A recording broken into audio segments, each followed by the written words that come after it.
Hello, and welcome to Walking the Shadowlands podcast. Let me be your guide as we take a walk into the shadowy realms of the unexplained, the paranormal, of things that go bump in the night and haunt your dreams.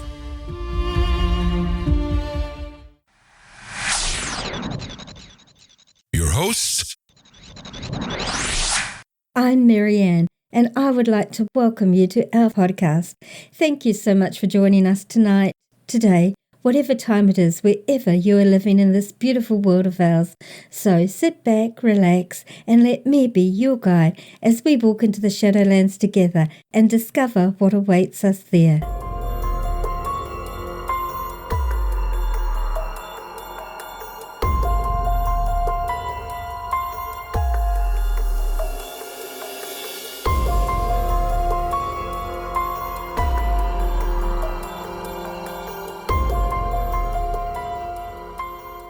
In today's episode, I have a guest who's very well known in the States, not so well known in this part of the world, but doubtless that's about to change. A very interesting woman to listen to, and I found her sense of humour so funny. But before I get to introduce her, I have just a couple of things I need to say to you all. I've been having a few health issues for a while now, and I need to take some time out away from the amount of time these podcast episodes take to research, voice and produce, but I don't want to leave you all with nothing to listen to during this time period. So from next week, I'm going to play for you all my top 10 most listened to episodes, counting down from number 10 to number 1. This will give me a chance to focus on my health, and so I don't have to stop producing them because, honestly, I love creating them all for you. But I need to take this time for myself for now, and that includes on social media as well. So I'll only be posting on Instagram and Twitter perhaps once or twice a week instead of every day, as it's so time and energy consuming. I'll return after this break, ready to hit the ground running with some brand new episodes and hopefully interesting content for you all. So, for now, are you ready to walk with me into this part of the Shadowlands and see what awaits us there?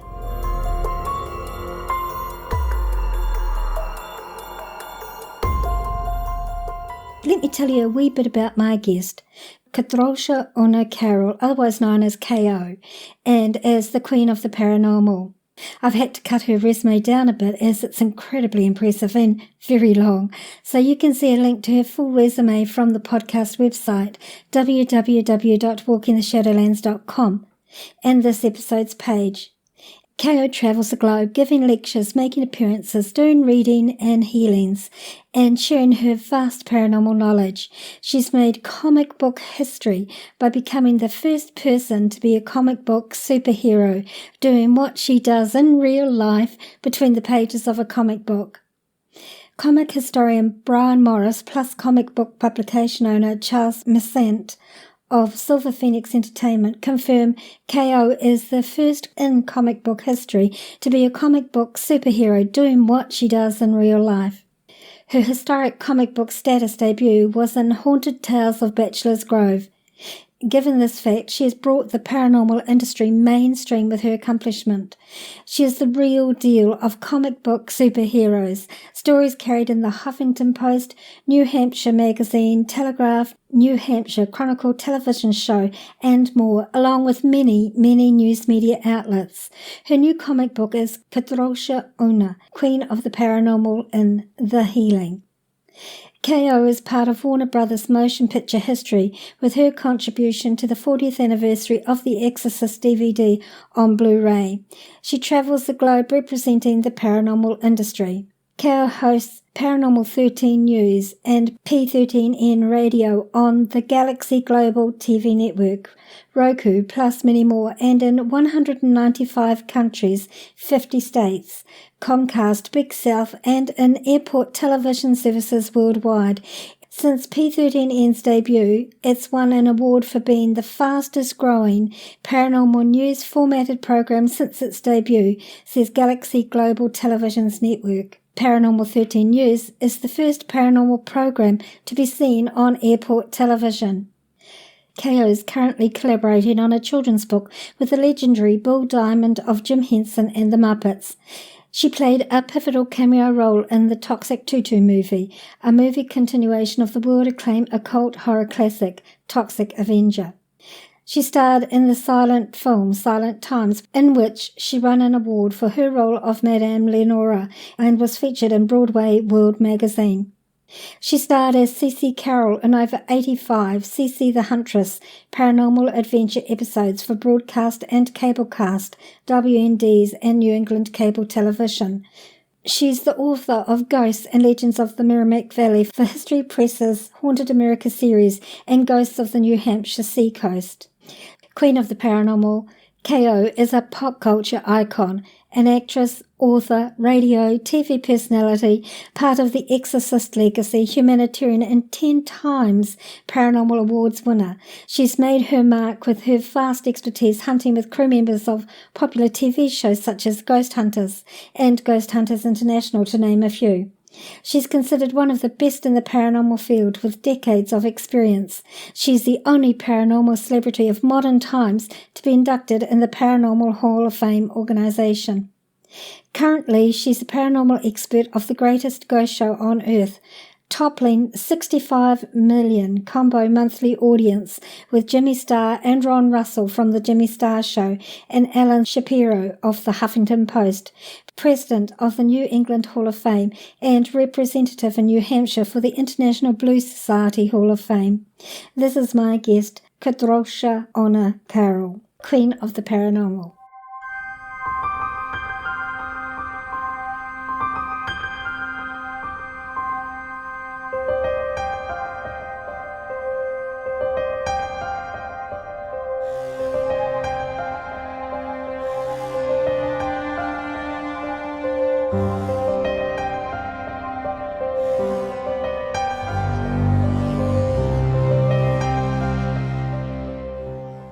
Okay, so I got involved in the paranormal many, many years ago. I'd have to say that I was born into it because of my grandmother and my great-grandmother and a whole bunch of generations before them of dream interpreters, spirit communicators.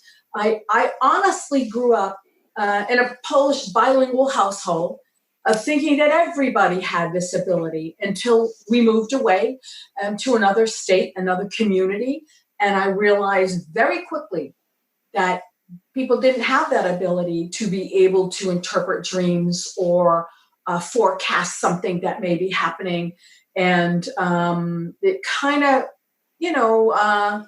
we moved up north. And I'm not going to say I'm from the South, but I have a bit of a Southern accent.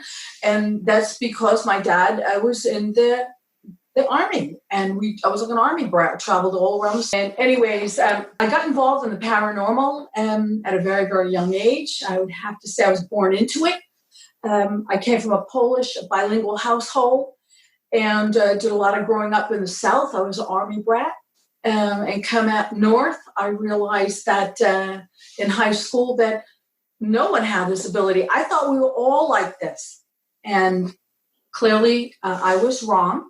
But then again, parents in time, because, kids would make fun of me or whatever, because, I was from the South, I wasn't a Yankee and all this stuff. And but the parents saw the ability. And a few parents would ask me, what can I see? What can I feel? I have a dream. I got this, I got that. And lo and behold, instead of calling it, I just accepted it and embraced it and just went forward that way. So I have to say many years, many generations, but I was taught well as I had my grandmothers all before me, whether they were Russian, Polish, Lithuanian, they were all engaged in spirit communication and all that. Right, so you were very fortunate that you had people to support your growth and your understanding in that area. So many people don't, so that's probably been a huge benefit to you to get you where you are now. Yeah, it was a very good benefit. My mother wasn't involved in it, but she would always ask me questions, about dreams, about this, about that. And we have a funny story. When my grandmother got very old, my babcha, we'd call her up and tell her something, or she'd, interpret a dream. And she says, what are you going to do when I die? Are you going to put a phone in the casket? You can put a phone in the coffin? And I'm like, yeah, that's a great idea.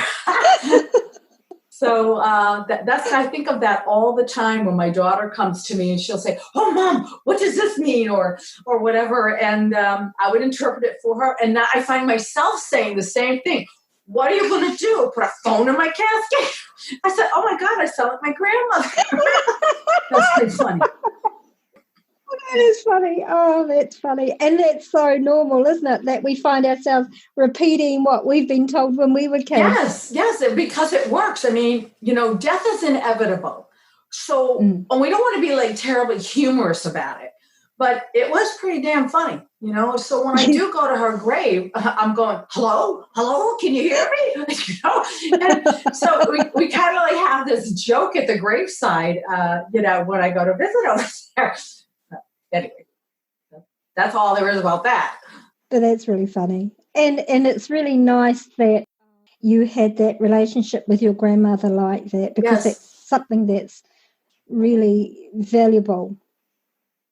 Yeah, many women, I don't know if it's a girl thing or what, but girls don't get along with girls much, I guess. And from what I hear, or, people will tell me, says, you and your daughter are you're like sisters. You're like always together, always doing things. And we've never had even an argument, nothing. I don't know why. It's just the way it is. We work together. She handles social media and she has a job.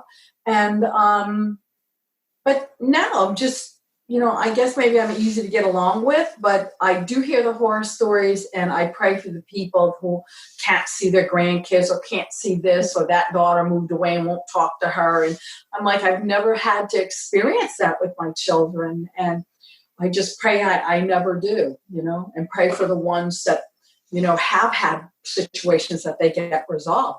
Right. Yeah, that's pretty awful, isn't it? I have 3 children myself. Only one of them lives in New Zealand at the moment. The other 2 are overseas. And my daughters are overseas, so I don't get to see them very often. And I just have a brand new, well, not so brand new now, grandbaby, my first grandchild in Australia. But we all have a pretty good relationship, and it's something you work at, isn't it? It's the communication being the key.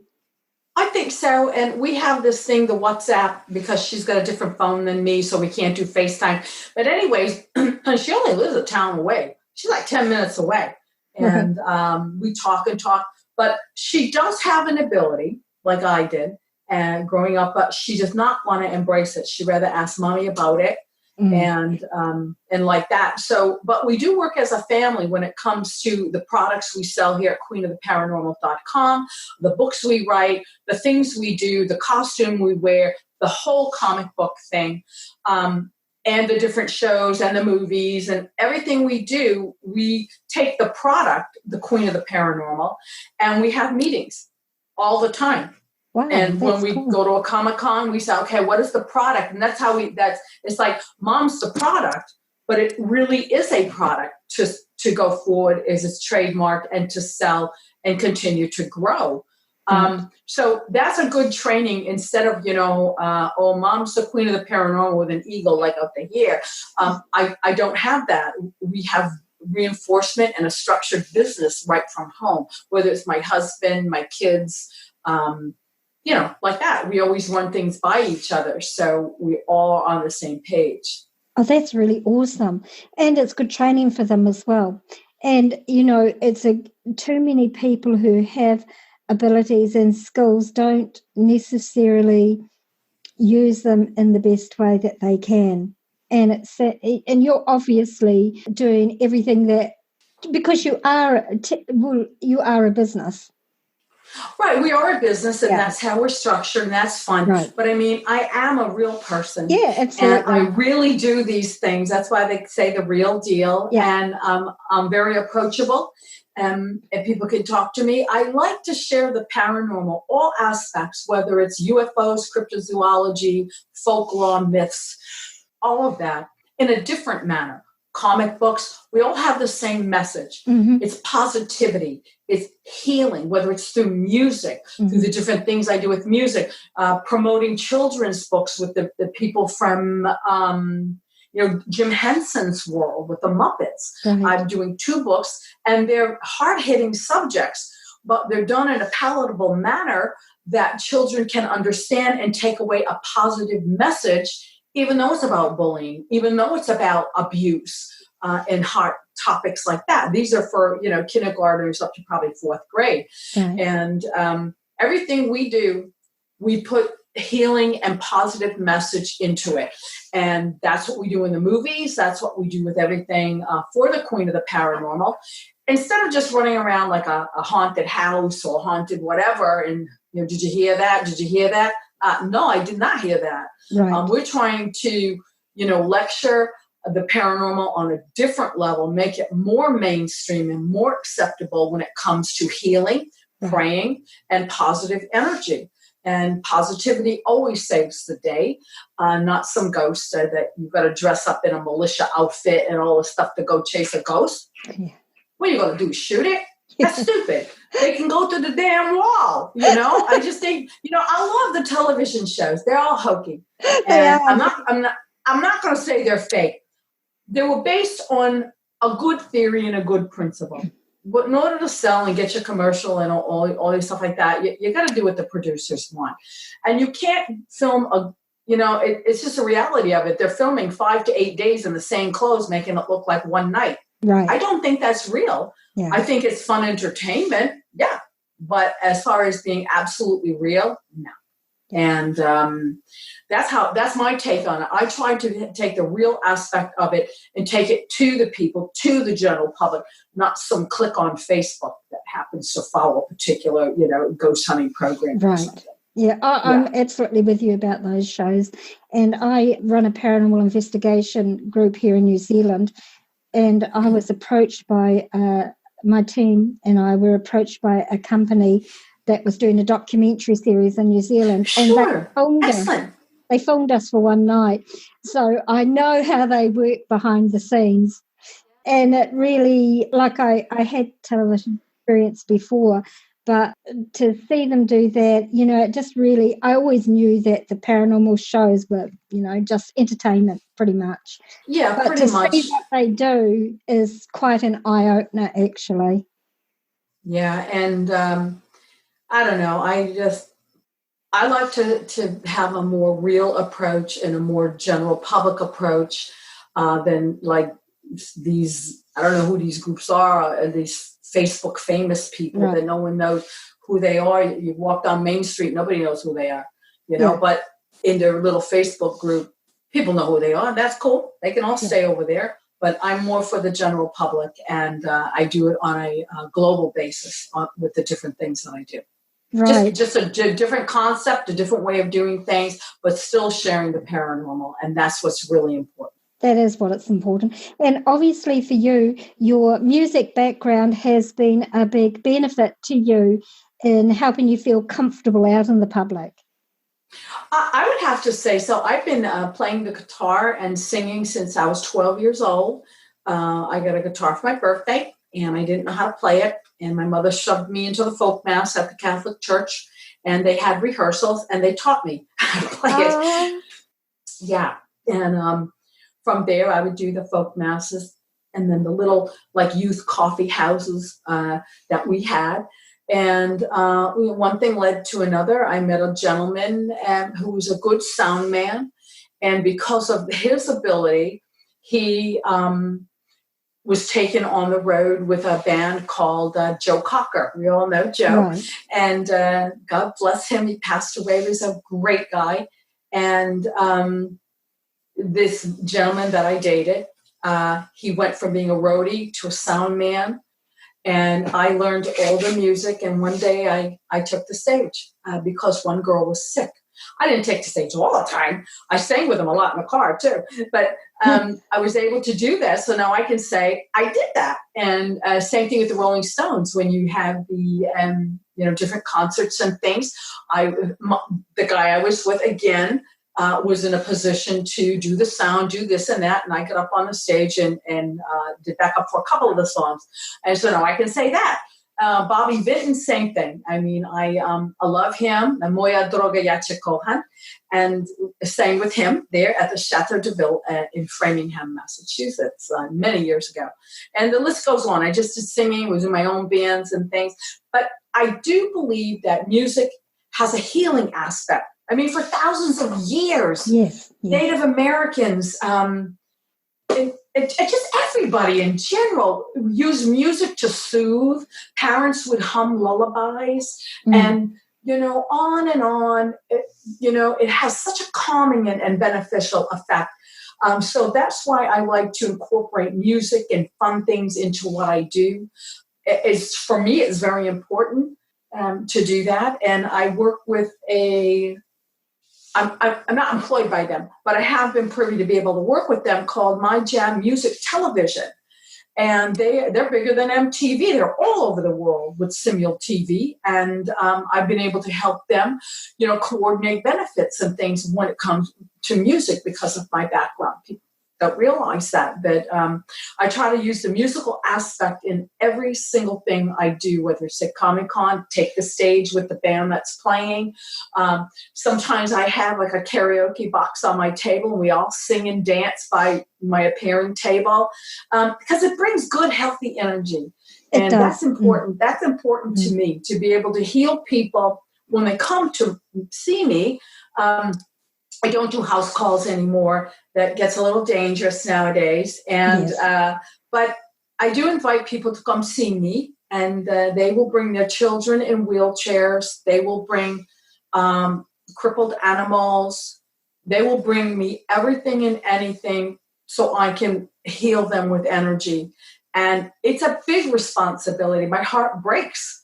But it's funny when you have a child or older child who has never showed any kind of emotion or excitement, all of a sudden the eyebrows go up and you can hear this from them, and they're animated, and the mother's going, oh my God, I haven't seen this in years. He's just gone from one stage and just keeps going down, like degrading.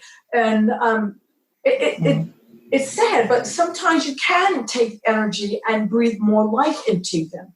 And I think that's extremely important. And I do show those clips every now and then. But they're hard. That's a responsibility that people come to you expecting. And, and I tell them healings do work. They do. They may not work the way you want them to. But they work. They may make your family more understanding to your plight. They may help you understand your situation better. They may heal you miraculously. I don't know. I've had cases where a gentleman in a wheelchair, Richard Griffin Jr., I put my hands on him. He said instantly his legs felt a jolt of energy. Within 2 years, he was wheelchair bound. He's standing and walking. And I've gone to his home, and put my hands on him again. Another woman, I'm not going to give her name, but she, I can't give her name because I can't pronounce that. Okay. She had a massive body infection. No matter what they did, they couldn't fix it. And I'm like, well, so I gave her an energy healing, and within a week, the infection started to abate and go away. And now she was infection free without any antibiotics. And I do believe the principle is taking energy, almost like Reiki. And I'm a Reiki master now, decades. But to take that energy, similar to Reiki, and to put it into an individual, it stimulates cell growth, cell regeneration. It stimulates a lot of things. It's like when you get a cut, or when you were young, or you bang your leg and your mama rubs it and kisses it and rubs it. What is she doing? She's bringing heat to the area, energy to the area, to bring blood to the area, to heal it. This isn't like pie in the sky stuff. This is real medical science. If you think about it, that's what she's doing. Now, I suffer from a back ailment, and I had gone to physical therapy, and they put these electrodes on you, and they zip you with it. Well, energy from a human being, which they have been able to measure with a gentleman named Ed Edwards, which I'm going to have on my TV show, globally based, by the way, Paranormal 13 News. They've measured this guy's energy. They really have. And he's exceptional. Well, we have energy. People can, when they come near me, they feel it. They're like, whoa, I can feel that. They're just walking by the table. But it's electric. So I put that energy into people, just like Mama rubbing. And it brings healing energy to that particular area. And I've been able to, I'm not going to say diagnose, but see where there is a problem. Right. A few years ago, I was at a very large Comicon, and I know you're aware of like all the drama with paranormal groups and this and that. And this particular gentleman had a radio show, and he was a podcast, and he was going to do a hit job on me. And of course, I hear everything. They let me know ahead of time. So they said, we don't have to have him at your table. I said, oh, no, I want him to be at my table. The minute he sat down at my table to do the podcast, I reached up and touched his neck. I said, you have a lump in your throat. You need to get that checked. How do you know? I can feel it, and I can see the dark here. Mm. He got up from the table, went to the bathroom, came back. He said, I do have a lump. I didn't know that. And then he could feel energy. You feel all this stuff. Because I told him ahead of time, and I said, don't ignore this. Go to the doctor. He went. He had cancer.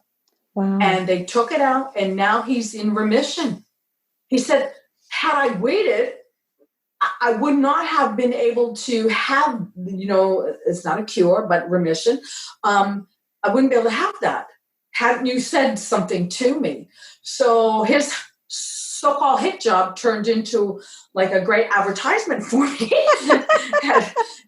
and we keep in touch all the time because he's just like shocked. I can't believe this. Yeah. And I tell him I can't believe it either, because people have different abilities. Some people can do dreams. Some people can take ghost photography. Some people can see an alien or an extraterrestrial because of like the aura.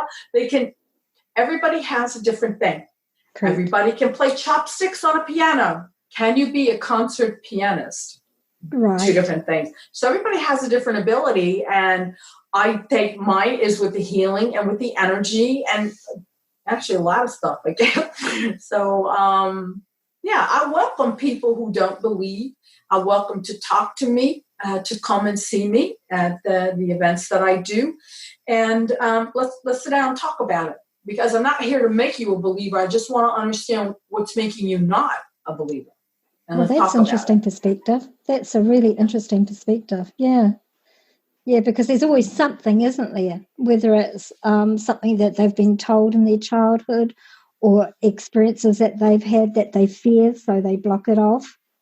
Right. And you do hear a lot of people when they're in times of need, praying to God, praying to a grandmother or a grandfather, or thinking like, what would my dad say right now? Mm. I need help. I need to get through this problem. What will my dad do?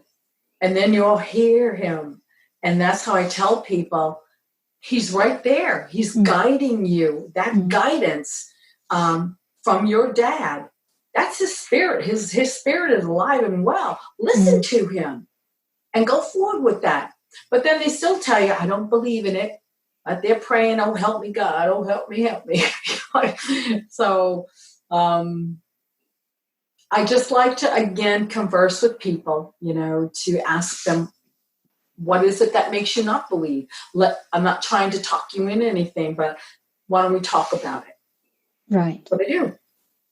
Good for you. That's really good. And I think that educating people is really important, because there's so much misinformation about paranormal, about spirituality, about the spirit realms that's out there. People with different agendas for whatever reason. And so I think it's really important that people like you are out there helping people to understand that it's nothing to be feared. Right. And you know what? I do go to schools. I even go to preschools. I bring my guitar. We sing songs. I will be delivering books to preschools in my area when they come out from the Disney, from the Muppets artists and puppeteers. It For me to be able to share that knowledge of science instead of, oh my God, there's a ghost, or close that closet door, or the hand's going to come out from the wall or under the bed. That was my grandmother. Can you believe I had to grow up like that? Oh my God. She would say, stay in that bed, Kadrolsha, stay in that bed, you know? And I'd be yelling to my babcia, chodź tutaj, tobie spać, which means come here, and the dobia spać means right away. And I was always afraid that somebody would put their hand out from the wall or under the bed, because she would tell me that if I got out of that bed, that's what they grabbed me. You know what? I should do that for my grandson. That'd keep him in line. I love it. Oh, that's a bit mean, isn't it? Really scary. Yeah, Queen of the Paranormal, scared to death of something's under my damn bed. When I'm 5 years old, why'd you do that to me? It's so funny.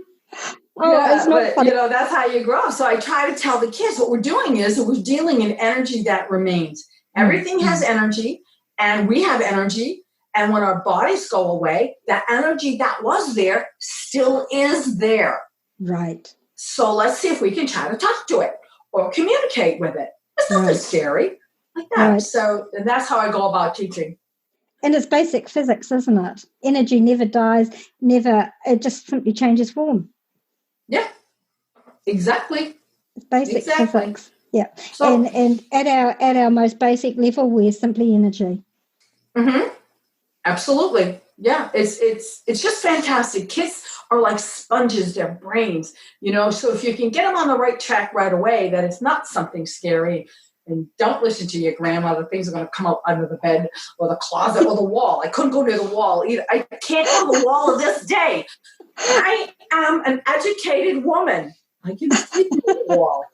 But no, I refuse to. I want to go over here so I can get up and go to the bathroom. You know how when you get older, you got to pee all the time. Yeah. So I make excuses to my husband. I sleep on this side of the bed, so I got to go over there. Like that.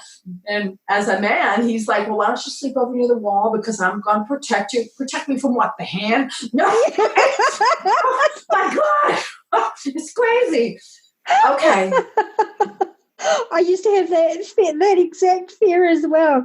Except for me, it was from watching early vampire movies. I was scared they'd come through the wall and get me. It's funny. You should have a comedy show. Oh, man. So, okay. So you're a very published author. You've got a number of really interesting books. Perhaps you could talk us through some of your books, like your one about the ghosts and legends of the Merrimack Valley. Yes. That was a book by History Press, and it was their very first book on Haunted America. They wanted to do a thing called Haunted America series, so they called me because I was doing a television show in New Hampshire on broadcast TV, mind you, called Ghost Stories of New England. I did the book. The book was the Merrimack Valley. They usually like a very small local aspect of hauntings, but very steeped in the history. And I had to inform them that the Merrimack Valley is in New Hampshire and goes straight out to the ocean in Massachusetts. Oh. So they said, they cleared it, and they said, okay. So what I did was I started like a timeline of way back with the Native Americans, where the river met the road, let's just say, when it come down off the mountains. We started there with beautiful historical stories, and then we moved the timeline forward into the settlement and foundations of the settlers in the area, and then out towards a more progressive time like today, present day. And each and every place that I talked about in the book with the history, in fact, one of the local high schools bought a ton of the books because they liked the history so much. It was well written and well researched. So all these places you could go and visit. That was the key. for me to be able to put something down that you could go see and exchange commerce with. Instead of like, oh, I can't tell you where it is. It's a private family. I could have wrote that book in my living room, for crying out loud. Really, I could sit and make the whole thing up. You know, you wouldn't know the words, and you'd have bought the thing. You know, I'm just not that way. I just said, no, I want people to be able to go see and feel the energy that remains in these places. And I had really good pictures in the book, and like the Canopy Hall Dance Hall Theater, Canopy Lake Dance Hall Theater. It was an amusement park at the turn of the century, and it hosted the big bands. It hosted Cab Calloway, all the way up to like Glenn Miller, and all these stars and celebrities. Sonny and Cher were there. And one of the girls that helped me with the pictures, her father was chief of police decades ago.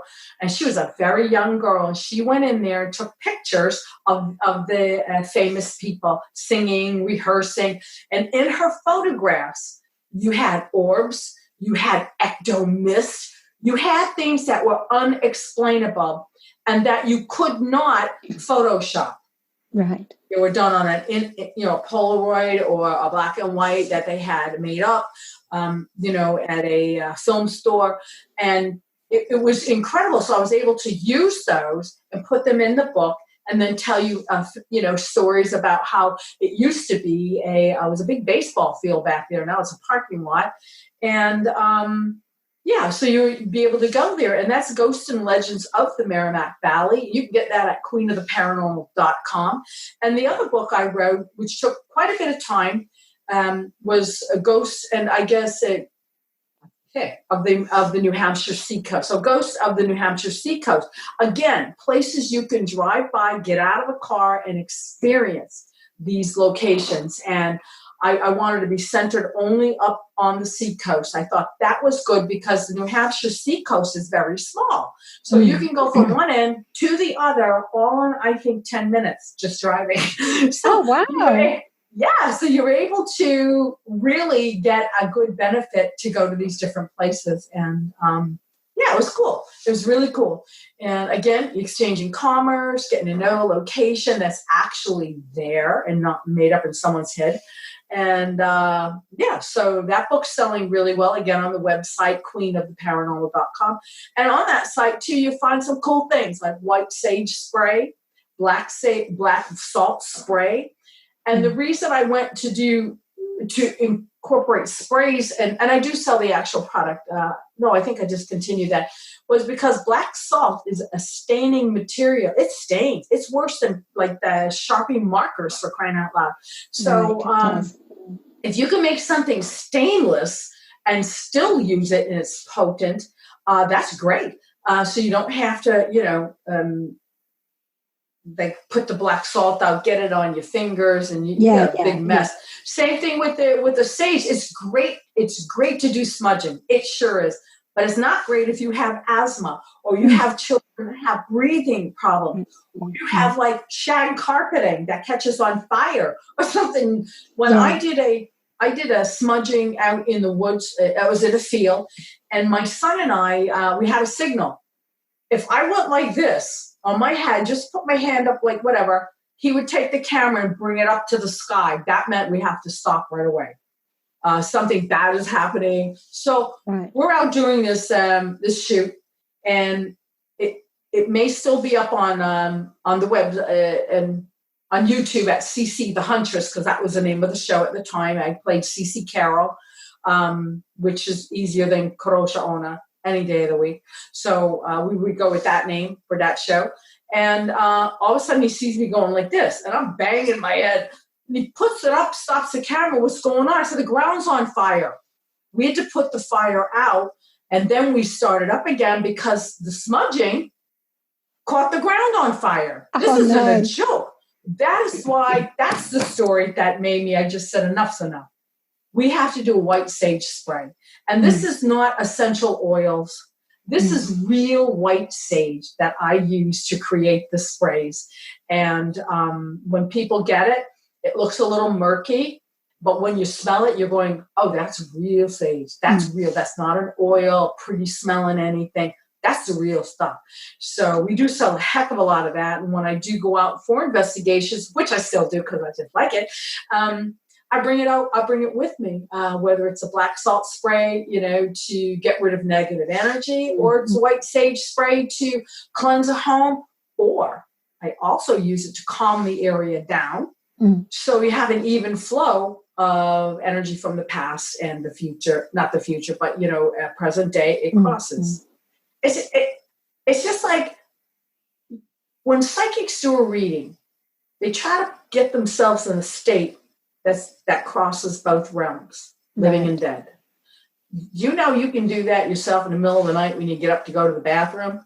We all go to the bathroom. Let's face it, we're old. So we go to the bathroom. Some of us more than others.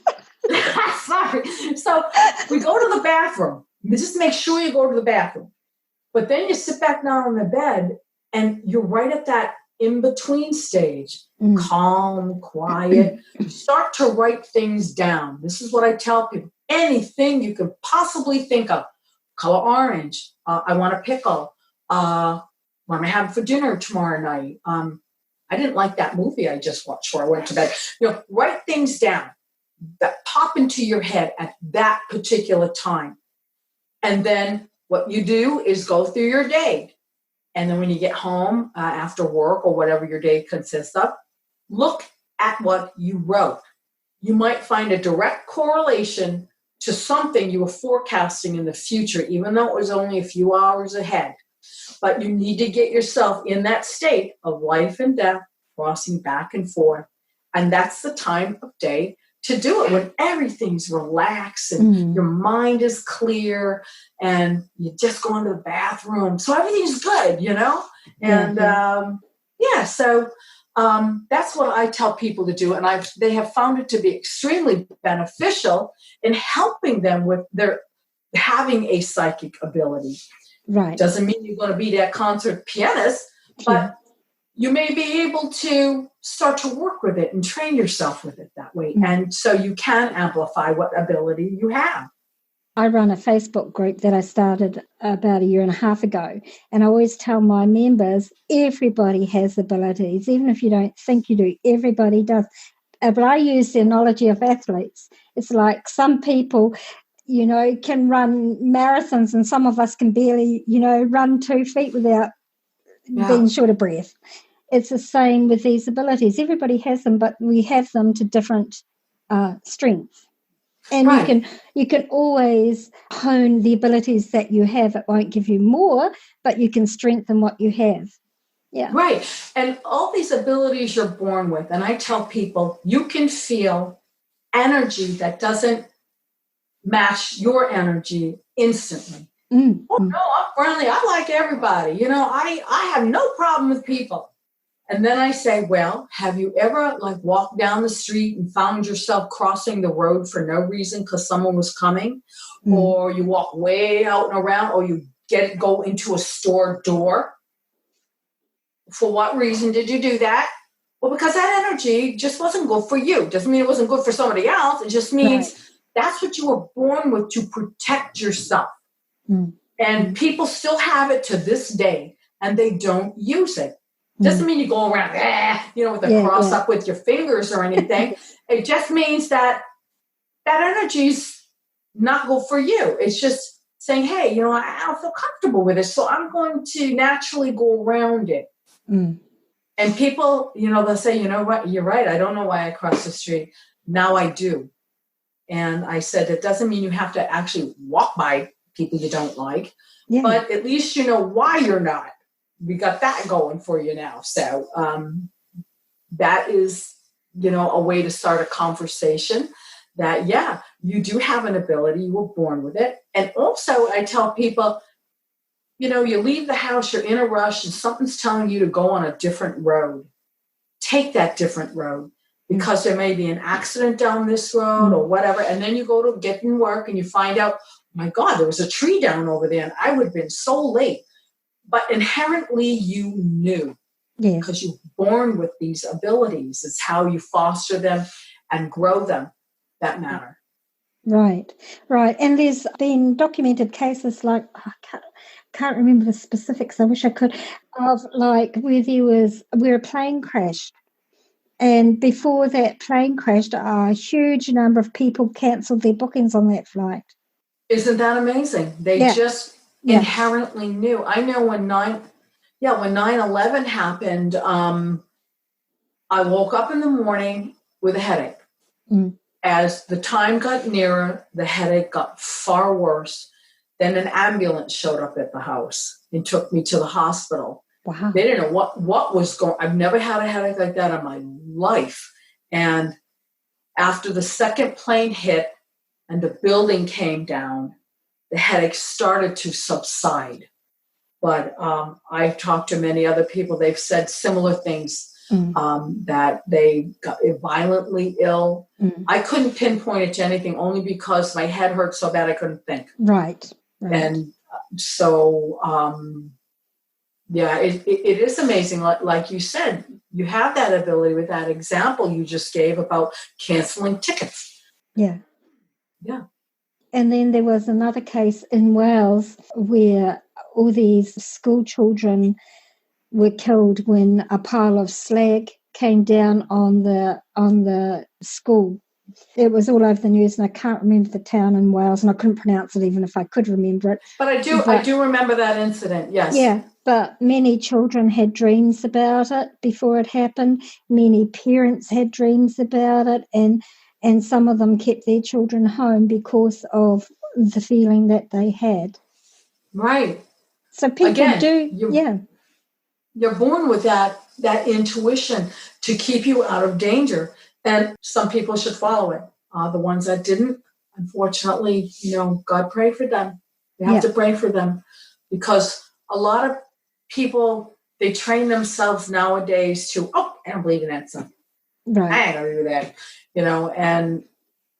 and that's really sad. I know, like with you, I'm sure it's lots of incidents. I know that if I dream of the color white, I always tell people, don't get you can get a cookie cutter book on dream interpretation. Just because white means something to me, white does not mean something to you.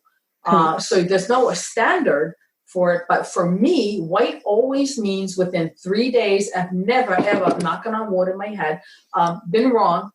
Something happens. And what happens is it's the beginning of something new. Could be a death. That's the beginning of something new. A job, a wedding, a pregnancy, something brand spanking new. Yeah. Now, my husband has, 4 grandchildren, 4 girls, and there's going to be another one born, so it'll be 5. They just found out, this is within a 3-day period now, it's going to be a boy. 4 girls, 1 boy. I said, there you go, that's it. That was the beginning of something new. Right. That cut, not another girl, it's going to be a little boy.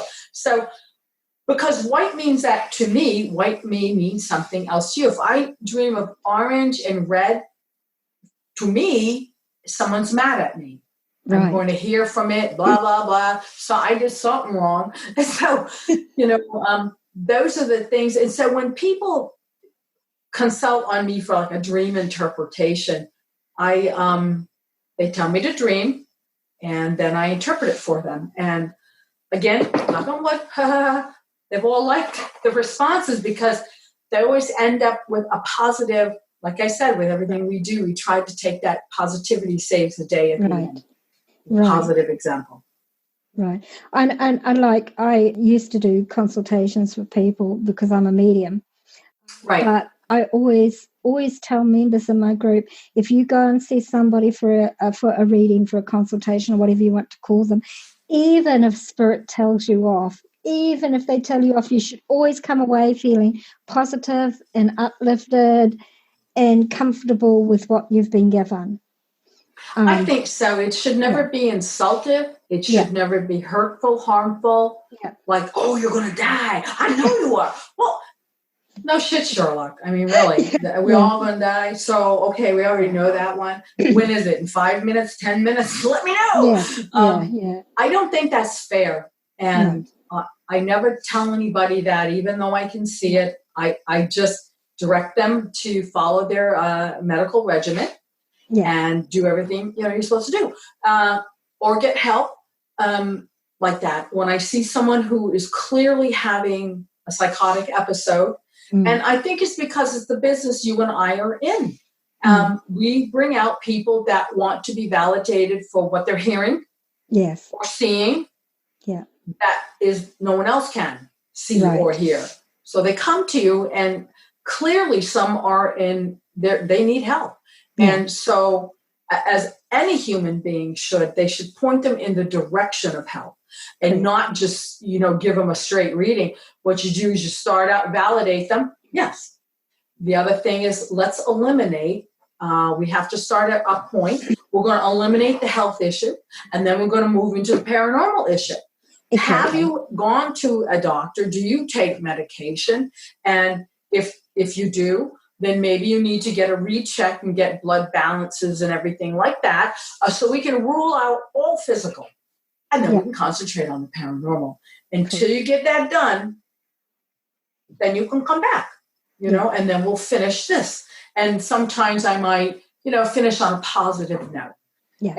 But to make sure that they go for help is imperative. A lot of people, they count on you and they count on me for direction and guidance to be a counselor, and we're not. And so what we can do is recommend and listen to them and try to get them help.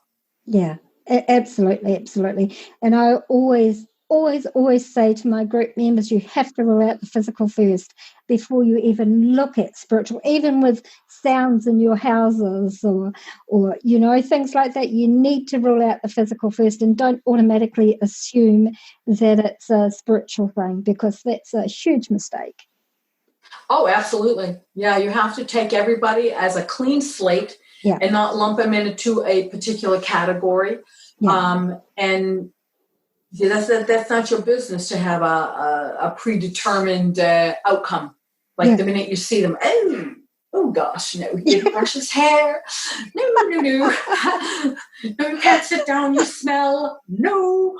I just say sit down. So we put, more perfume on, whatever, when they leave. I want to be able to reach out and help and turn whatever situation that is into a positive. To me, that's important. And also to be able to heal with the positive energy. And that's what I do when I go to the events.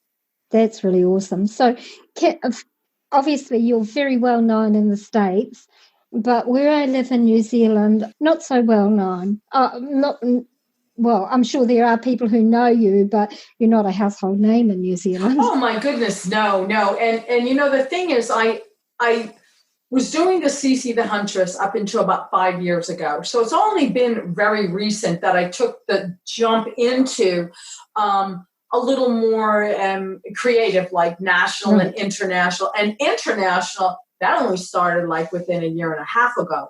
So we're still on an upswing, and we're still growing. And with being able to be on Galaxy Global Television Network, now incorporating that, working in conjunction with Simul TV, My Music Jam Television, and working with these people and putting a product together that will be seen more than globally, then that'll all change, and that's coming very, very soon. And I'd love to go to New Zealand. I want to go see you. I'd like to have a cup of coffee. Yeah, that'd be great. I'd like all that stuff. It'd be fun. I love girly things. We can have a lot of fun together. Yeah. And so Comicon, can you tell my listeners how you got into this area, and what exactly is Comicon for some who don't know? A Comicon is a comic convention where they have paranormal conventions. They call them Paracons. I did Paracons up until like 5 years ago, when I took the step into the Comicon International National Arena. With the paranormal cons, Paracons, you can only sing to the choir so long you can't get out of the church. Right. My goal was to talk to as many people that I can, not in a little area that the only ones that go to these Paracons are the people who are lecturing and their vending friends. that's it. I mean, the general public, as a rule, never goes. And that's sad because you got a message, it'd be nice.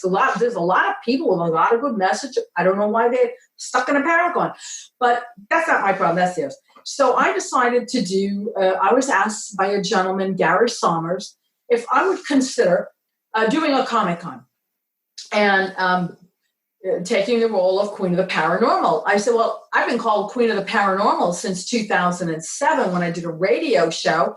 I was Cece the Huntress, Queen of Paranormal. And a gentleman called in. He said, I'm going to dub you Queen of the Paranormal. And I said, oh, I like that. So I trademarked it right away.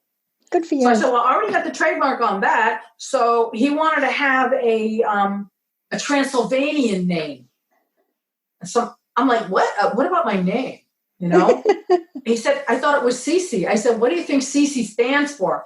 Kadrolsha Ona is Carolyn Ann in Polish. But my name is Kadrolsha Ona. That's what I grew up with. So he said, that's perfect. we put it there, and I went to called Chiller Theater. Kevin Clement owns it. And he liked me because I was the real deal. I wasn't doing fake stuff on TV. I mean, I was really doing it. And I've now been there eight times in a row, every 6 months. Boom, boom, boom, boom, boom, boom, boom. Where other people into paranormal with all these, hocus pocus shows and stuff can't even get on the bill. They don't even call them back.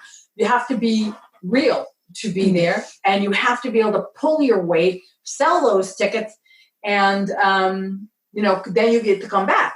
And so I'm very fortunate, and I know it caused such a big, a lot of feathers got ruffled because they thought that, how did she get there? She must have did something sexual to somebody, or her breasts or whatever. And it's horrible. Body shaming is just what people do when they can't think of anything else. You had to have done something.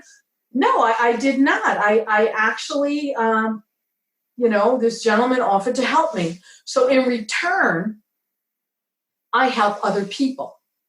He gave me a hand up, not a hand out. I'm giving people a hand up, not a hand out. And I've offered people to be on global access television, television with little shows and this and that.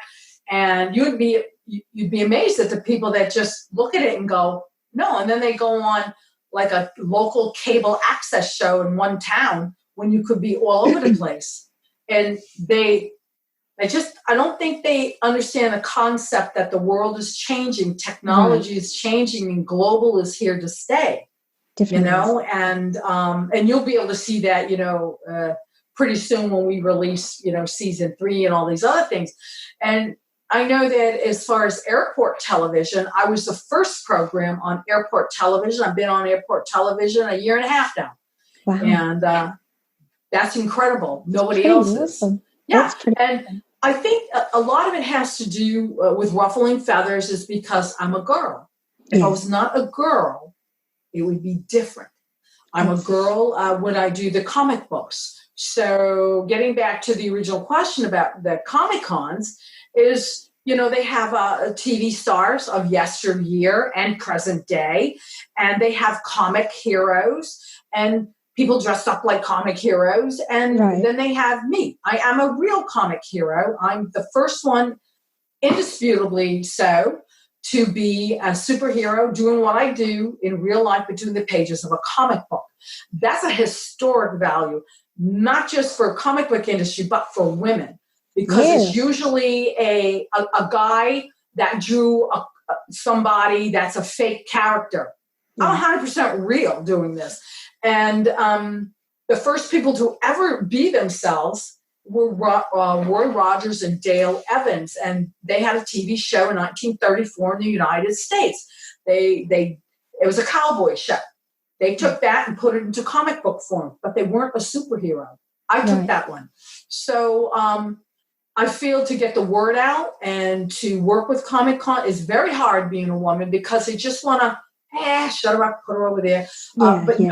No, we work hard, and I have the guts and the stamina. I have a very thick skin, and I'm just going to, champion for other women to come behind me and help them get a leg up, or hand up. I don't believe in giving a hand out. I believe in helping people take their careers and achieve their goals. They need to do the legwork. I can make the introductions. I can do whatever. But and I've done that with many people. And I think it's important that we keep, paying it forward for people. I don't think you see a man doing that. And I think that's too bad. That's just too bad. And, I have to be who I am. And I help others. I help, animals. And that's what I do. I'm busy all the time. I never have it any other way. Never. That's so awesome. Tell us a bit about how this comic came about.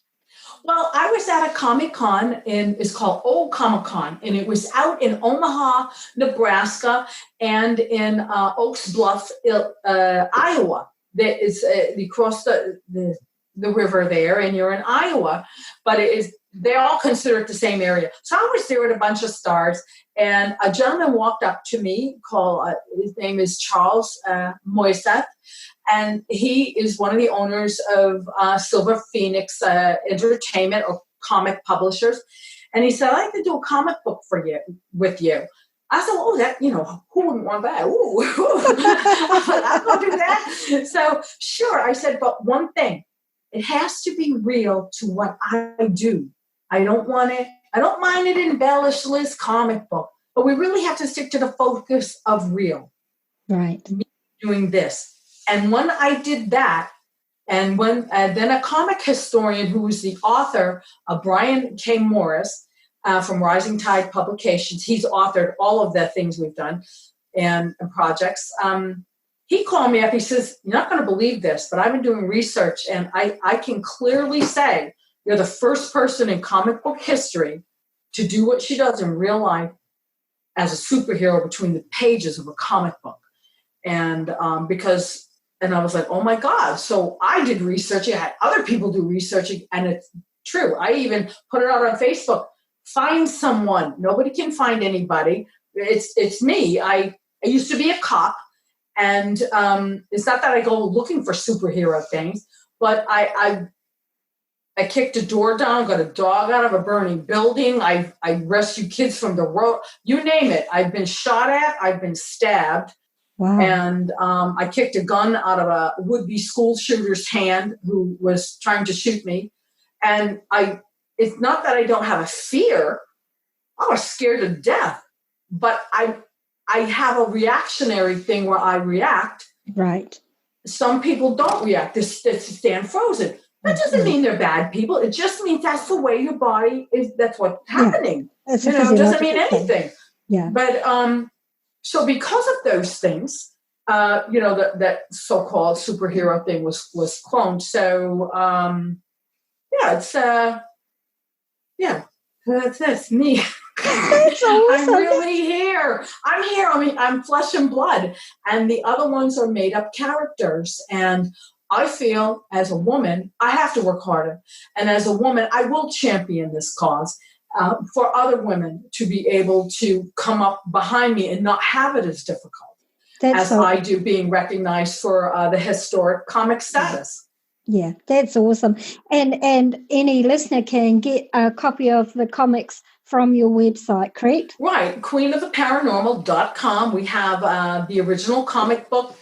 And we also have we have 2 comic books up there for sale. We'll have a third one coming out. We're doing a Kickstarter plan for that. And that's with Ron Russell and Jimmy Starr and Eileen Shapiro. Great bunch of people to go ghost hunting with, and funnier than all get out.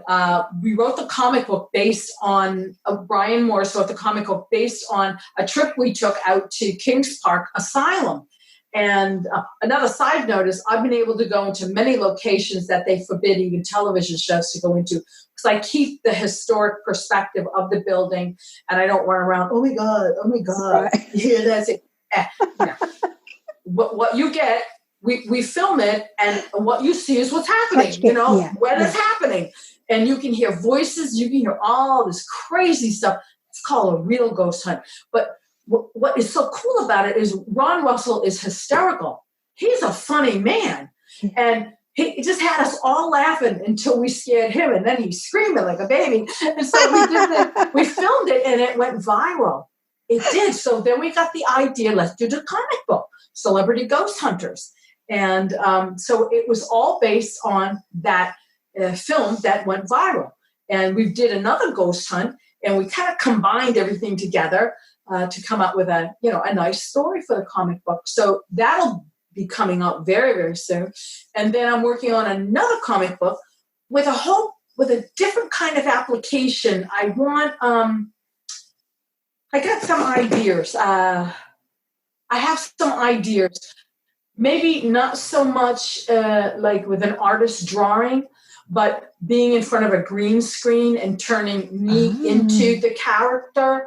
Gotcha. They have apps for that. So you can, it's a different way. And not that I feel I have more control. I just thought it would give a cute little dynamic or aspect to different things. And again, we do the healing thing and, positivity and stuff like that. But that comic book is going to be an absolute riot. We have opportunities for people to be in the comic book with us, whether it's a rock star or whatever, or ghosts on the wall. So they can all feel they're part of it, and it's a great thing for the LGBTQ community because we support that. They're involved in it. I'm involved in it. Eileen's involved in it. And I think it's the right thing to do. And we push that goal forward. We're all blended and united throughout the world. So that's what we like to keep it in perspective there. Oh, that's awesome. That sounds really, really exciting. Oh, how exciting for you. And do you have any appearances coming up for my listeners in the States? I have a Northeast Comicon Collectors Extravaganza, and that will be Thanksgiving weekend, day after Thanksgiving. All the way for 3 days, that Friday, Saturday, and Sunday at the end of October. Thank you very much for your time. It's been a really, really interesting conversation. Well, thank you, too. I enjoyed it. Hey, everyone in New Zealand and across the world. Oh, my God. I'm coming to see you soon. I will. I promise you I will do that.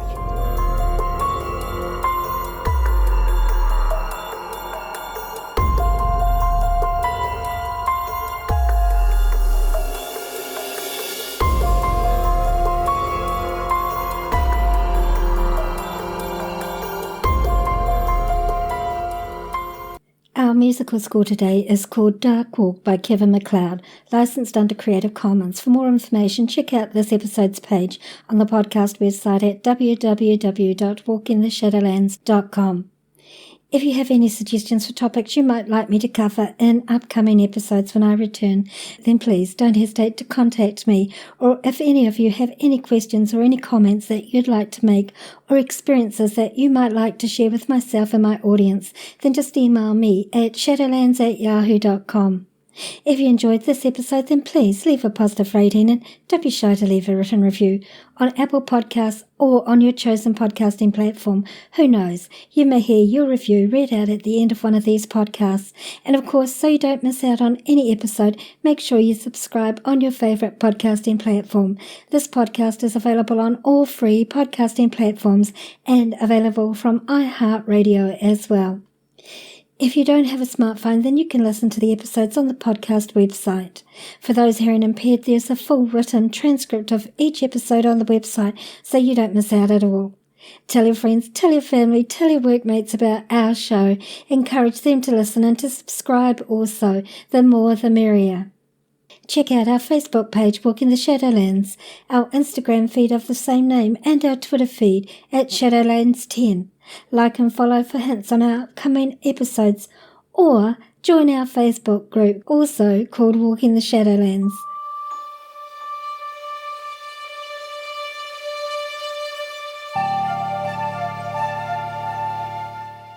Thank you so much for listening. Tonight, today, wherever you are in this beautiful world of ours. We'll see you this time next week.